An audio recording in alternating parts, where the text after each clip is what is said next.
అసంబద్ధ రాష్ట్ర విభజన కారణంగా రాజధానిని కోల్పోయిన ఏపీకి అమరావతిని ప్రజా రాజధానిగా ఏర్పాటు చేసుకున్నామని, కానీ అమరావతి విధ్వంసానికి గత ప్రభుత్వం నడుం బిగించిందని ఆరోపించారు మంత్రి పయ్యావుల కేశవ్.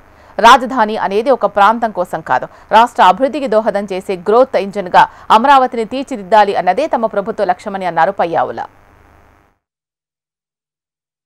మా ప్రభుత్వం మున్సిపాలిటీల పరిధిలో చెత్త సేకరణకు వేసిన చెత్త పన్నును రద్దు చేసింది. చెత్త పన్ను ప్రస్తావన వచ్చిన నేపథ్యంలో ఓ విషయాన్ని సభ దృష్టికి తీసుకురాదలిచాను అధ్యక్ష.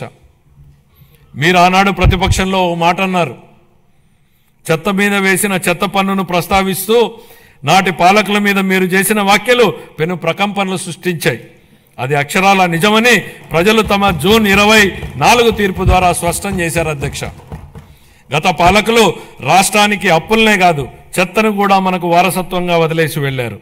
రాష్ట్రంలో 83 లక్షల మెట్రిక్ టన్నుల చెత్తను ఎత్తకుండా వదిలి వెళ్లిపోయింది గత ప్రభుత్వం. కూటమి ప్రభుత్వం చెత్త పన్నుని రద్దు చేయడమే కాకుండా మళ్లీ స్వచ్ఛాంధ్ర దిశగా పనిచేస్తుంది అధ్యక్ష.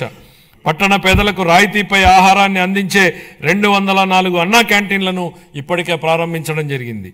25-26 ఆర్థిక సంవత్సరానికి పురపాలక మరియు పట్టణాభివృద్ధి శాఖకు 13,862 వేల కోట్ల రూపాయలను కేటాయింపును ప్రతిపాదిస్తున్నాను అధ్యక్ష.